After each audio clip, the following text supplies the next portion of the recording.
நேசிக்கிறாரோ அவர் அல்லாஹ்வை நேசிக்கிறார். அப்ப குர்ஆனை நேசிக்கக்கூடியவர்கள் அல்லாஹ்வை நேசிக்கிறார்கள்.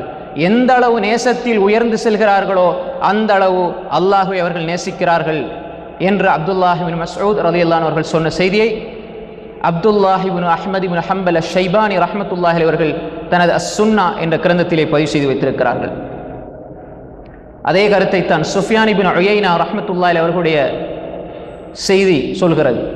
சுஃபியான் இப்னு உயைனா ரஹ்மத்துல்லாஹி அலைஹி சொன்னார்கள், மன் அஹப்பல் குர்ஆன், யார் குர்ஆனை நேசிக்கிறாரோ ஃபகத் அஹப்பல்லாஹ், அவர் அல்லாஹ்வை நேசிக்கிறார். குர்ஆனை நேசிக்கிறார். குர்ஆனை நேசிக்கிறேன்டா நான் குர்ஆனை நேசிக்கிறேன், என்னை பக்கத்தில் தான் குர்ஆன் இருக்கணும், அப்படி அந்த அர்த்தம் அல்ல.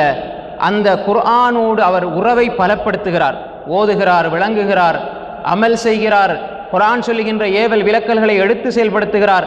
இப்படி குர்ஆன்